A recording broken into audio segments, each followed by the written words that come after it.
I couldn't even enjoy a baseball game without thinking most of the people around me were going to burn in hell forever. For years, I lived with this constant, crushing anxiety, not just for myself, but for everyone that I loved. I looked around at concerts, restaurants, anywhere that there were crowds, and all I could think was, most of these people don't know Jesus, which means they're going to suffer for all of eternity. But what I discovered changed everything. What if the Christian obsession with the end times isn't just wrong? What if it's actually destroying our ability to build the world that God wanted us to create? I spent years as a youth pastor teaching kids to fear the future. I studied every end times doctrine, every prophecy, every terrifying scenario that they use to control people through fear. And I can tell you from experience, this isn't just bad theology, it's creating a society of people who have given up on tomorrow.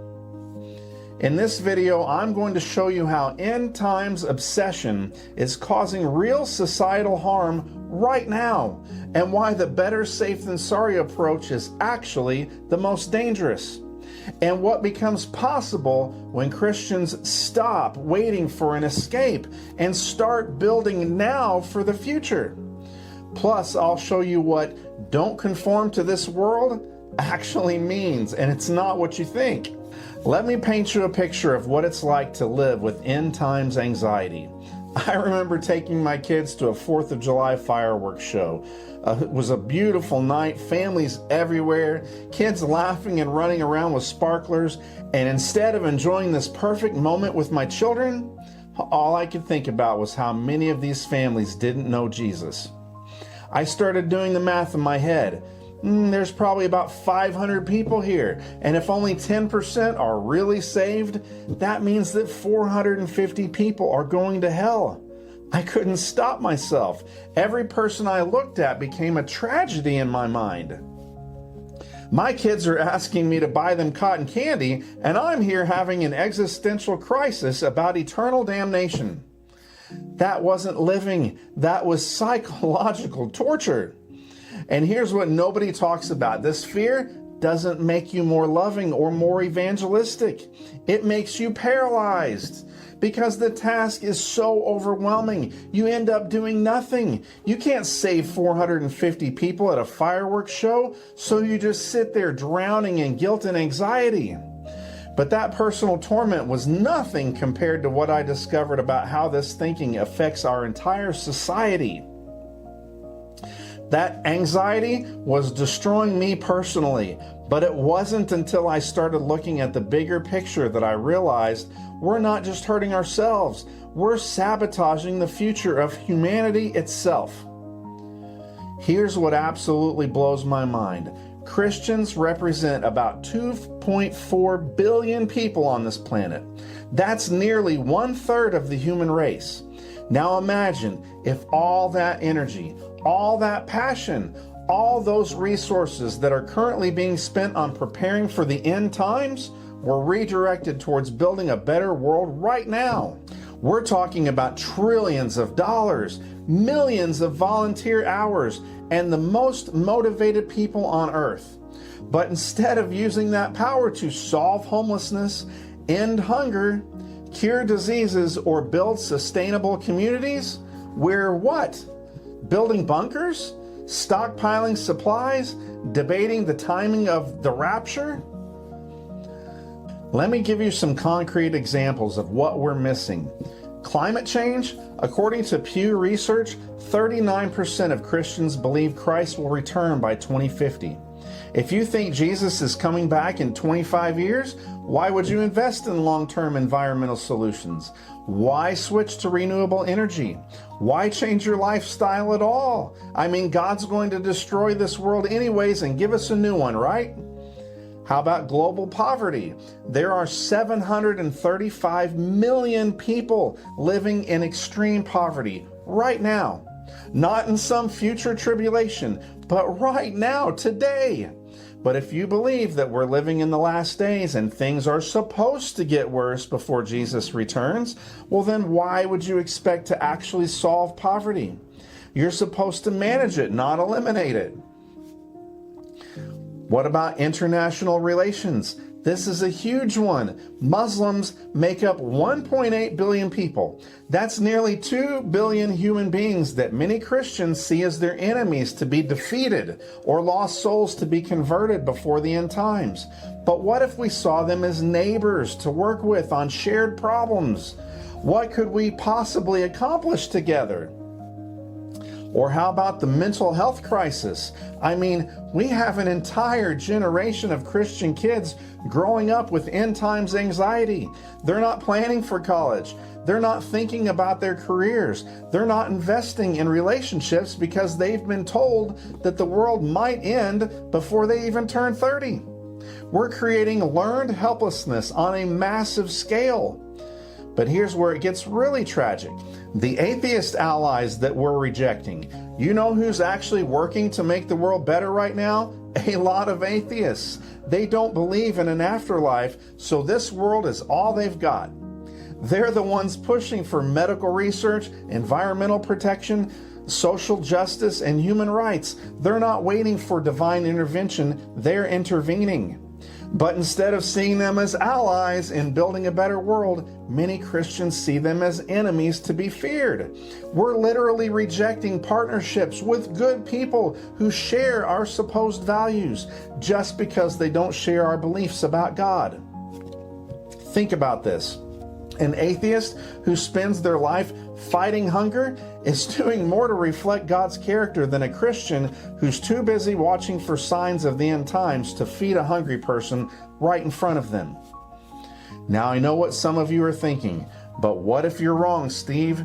Isn't it better to be safe than sorry? What's the harm in believing the end times just in case? Well, here's the harm. Better safe than sorry assumes that there's no cost to the safe choice. But there is a massive cost. When 2.4 billion people spend their energy preparing for an ending instead of building for tomorrow, that's not safe. That's catastrophic. We're not talking about wearing a seatbelt just in case. We're talking about an entire third of humanity sitting in the back seat doing nothing while the car careens towards a cliff because they think someone else is driving. The better safe than sorry approach has cost us decades of progress on climate change, poverty, disease, and human cooperation. That's not safe. That's the most dangerous gamble in human history. Now I know what you're thinking, but Steve, doesn't the Bible tell us to not conform to this world? Aren't we supposed to be different? I'm so glad you asked, because what that verse actually means will completely change how you see your role in society. Romans 12:2, do not conform to the pattern of this world, but be transformed by the renewing of your mind. Every Christian has heard this verse used to justify separating from secular society. Don't listen to that music. Don't watch those movies. Don't associate with those people because you're not supposed to conform to this world. But here's what's fascinating. Paul didn't even use the word world that we're so familiar with. The Greek word that Paul actually used is aion, which means age or era, not cosmos, which means world or universe. Several modern translations, like the New American Standard, actually translate it as age. Do not be conformed to this age. So Paul isn't saying don't conform to this planet Earth. He is saying don't conform to the spirit of this particular era that you're living in. And what was the spirit of that era? Let me paint a picture for you. Paul was writing to Christians living under the Roman Empire, a culture obsessed with power, status, revenge, and social hierarchy. The age they were living in said might makes right. Get even when someone hurts you. Only the powerful matter. Your worth is determined by your rank. Look out for number one. Consume, acquire, dominate. Does that sound familiar? That's not ancient history. That's the exact same spirit driving our culture today. But here's the beautiful part. When Paul says, be transformed by the renewing of your mind, the Greek word he uses literally means stop letting yourself be pressed into an outward shape of something. Think of Play-Doh being pressed into a mold. Paul is saying, don't let the age you live in squeeze you into this mold. So what does true nonconformity look like? It would be Christians who refuse to see people as enemies based on their beliefs, compete for moral superiority, hoard resources while other people suffer, write some people off as lost causes, wait for divine rescue instead of doing the work. True transformation would be Christians who look at Muslims, atheists, gay people, and everyone else and think, how can we work together to solve actual problems? Instead of, how can we convert them or maybe just avoid them? That's the mind renewal Paul was talking about. Stop thinking like the empire that ranks and divides people, and start thinking like the kingdom that includes and serves everyone. The religious world that Paul grew up in was obsessed with categories: clean and unclean, chosen and rejected, insider and outsider. The age he's telling them not to conform to is that same categorizing, ranking, the us versus them mentality. I mean, look at what comes right after verse 2. Paul spends the entire rest of the chapter describing what this transformation actually looks like. Don't think of yourself better than others. Use your gifts to serve the community. Love without pretending. Honor others above yourself. Share with those in need. Bless those who persecute you. Live in harmony with one another. Don't repay evil with evil. If possible, live at peace with everyone. This isn't about avoiding secular culture. This is about rejecting the religious culture of separation, hierarchy, and moral superiority. The biggest plot twist, the Christians who are obsessing over end times prophecies and seeing everyone else as enemies, they're the ones conforming to this age. They're the ones getting squeezed into the mold of empire mindset. The Christians who are working alongside atheists to feed the hungry, partnering with Muslims to care for refugees, and treating the LGBTQ community as beloved neighbors, they're the ones who have actually been transformed by the renewing of their minds. But Steve, we do need to preach the gospel. People need to hear about Jesus or they'll go to hell. And that right there reveals the entire problem with modern Christianity. The only reason you think that you need to preach the gospel is because you believe in hell and separation. But what if the gospel isn't believe or burn? What if the gospel is actually equality? What if the gospel is the exact opposite of what you've been taught? Remember what Paul said, don't conform to this age. And what does this age do? It creates hierarchies. It ranks people. It says some people matter more than others. It divides us into categories of worthy and unworthy. But the gospel Paul was actually preaching says everyone is equally loved, equally valued, equally included. The gospel is the end of ranking systems, not the beginning of a new one. When you walk up to someone and say, "Do you know Jesus?"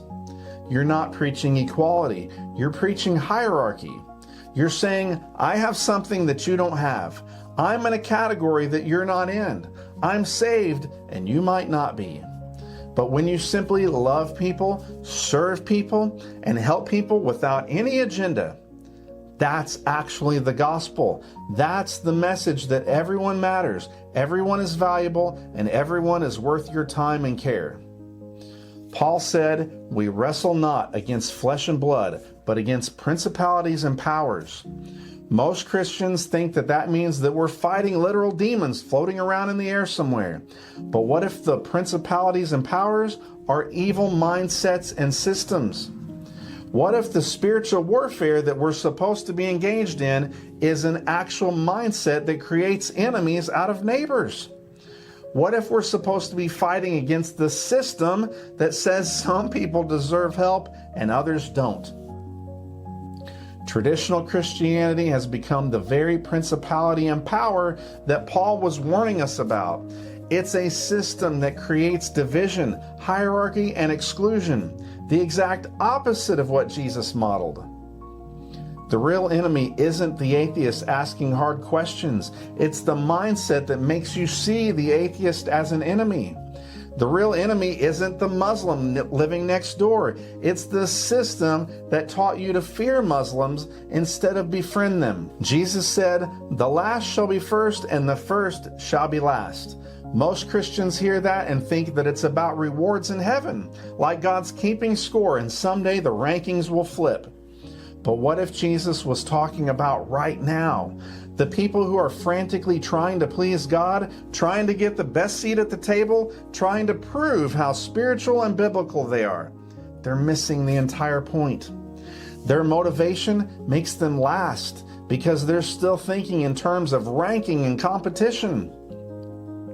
But the people who aren't trying to get God's attention at all, the atheist who volunteers at the homeless shelter just because homelessness is wrong, the Muslim who donates blood just because people need blood, the agnostic who fights for social justice just because injustice hurts people, they're first.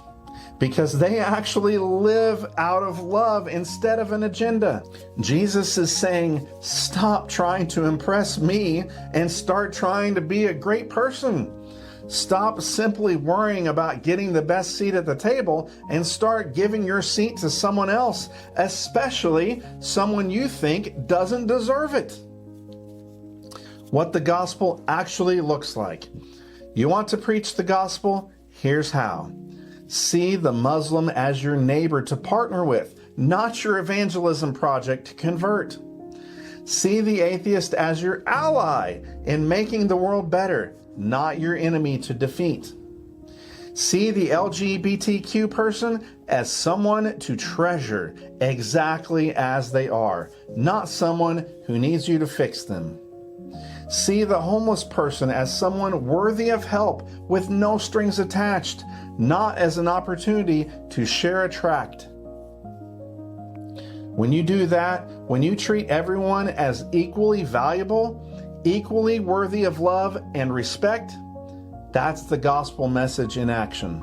That's the demonstration that God doesn't play favorites. He doesn't create hierarchies. He doesn't divide people into worthy and unworthy categories.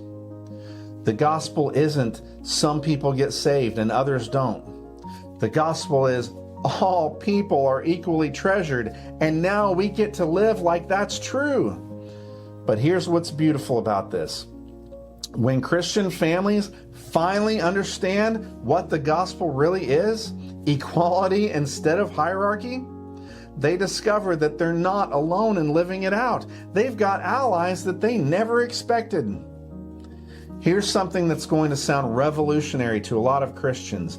Atheists are actually some of society's best allies in living out the real gospel. Think about it. If you believe this world is all there is, you have maximum incentive to make it as good as possible. You're not waiting for a divine rescue plan. You're working on human solutions right now. Some of the most compassionate, justice-minded people I know are atheists. They're fighting for healthcare, education, environmental protection, and human rights, not because they expect heavenly rewards, but because they genuinely care about reducing suffering and increasing human flourishing. They're living the sheep life. Remember the sheep and goats parable we talked about? The sheep were the ones feeding the hungry, clothing the naked, visiting the prisoners, and they had no idea they were doing anything religious. They were just helping people who needed help. That describes a lot of atheists that I know. They're not trying to get God's attention because they don't believe in God. They're just trying to help make the world less painful for the people that live in it. When atheists speak out against harmful religious beliefs, they're not trying to destroy your faith. They're trying to protect society from the damage that those beliefs can cause. They're like the friend who stages an intervention when they see you headed towards something destructive. They see Christians obsessing over prophecy while real people are suffering right now. And they're saying, hey, maybe we could work together on some of these actual problems instead of debating on what happens after we die. That's not hostility. That's an invitation to partnership. The beautiful irony. Here's what's beautiful. When Christians stop seeing atheists as enemies and start seeing them as neighbors, incredible things become possible. You get shared humanitarian efforts. You get the best of both worlds. People motivated by love, working together regardless of their beliefs about God. The atheist who's working to cure cancer and the Christian who's working to cure cancer, they're on the same team. The only difference is their motivation, not their mission. The Muslim building homes for hurricane victims and the Christian building homes for hurricane victims, they're on the same team. The agnostic fighting for clean water in developing countries and the Christians fighting for clean water, they're on the same team. But the end times mindset makes partnership impossible because it requires everyone else to be wrong, lost, or condemned for your worldview to make sense. What partnership actually looks like. Imagine if Christians stopped spending billions of dollars on rapture movies and prophecy conferences and instead partnered with secular humanitarian organizations to actually solve problems. Imagine if instead of building walls between us and them, Christians became the people that everyone wanted to partner with because they knew Christians would show up and work hard and never make it about converting anyone. Imagine if Christians became known as the people who see everyone as neighbors worth helping, not prospects for conversion. That would be the gospel in action. That would be not conforming to this world that ranks and divides people. That would be transformation that Paul was actually talking about. So here's what we've discovered. The Christian obsession with end times isn't just bad theology. It's preventing us from building the world that God actually wanted us to create. The personal anxiety that I lived with for years, that crushing fear for everyone around me at baseball games and concerts, that was just the tip of the iceberg. The real tragedy is what humanity is missing out on when 2.4 billion people are more focused on escaping this world than healing it. We've seen that do not conform to this world was never about avoiding secular culture. It was about rejecting the empire mindset that creates enemies and hierarchies. We've discovered that Christians are actually living the exact opposite of what Paul commanded. They're conforming to the age of division instead of being transformed by love. We've learned that the gospel isn't about creating new categories of saved and lost. It's about the radical equality that says everyone matters, everyone is treasured, everyone is worth our time and care. And we've seen that when Christians finally understand this, they discover allies everywhere. Atheists, Muslims, people of every background who are already living out that sheep life, already treating their neighbors with love and compassion. Here's my challenge for you. What if you're wrong about the timing? What if Jesus isn't coming back in your lifetime? What if this world is supposed to keep going for another 1,000 years? And your job is to help heal it, not escape from it. What would you do differently if you knew you had to leave this world better than you found it? What problems would you solve? What partnerships would you form? Who would you stop seeing as an enemy and start seeing as a neighbor? The beautiful irony is that when Christians stop trying to escape the world and start trying to heal it, they actually become more like the Jesus they claim to follow. because that guy spent his time feeding the hungry, healing the sick, and including the excluded. He didn't spend his time making predictions about the future. He spent his time making the present better for real people with real problems. Whether you're a Christian who's tired of living in the fear of the future, or an atheist who wonders why religious people seem so focused on leaving instead of building, we can agree on this. This world needs all hands on deck.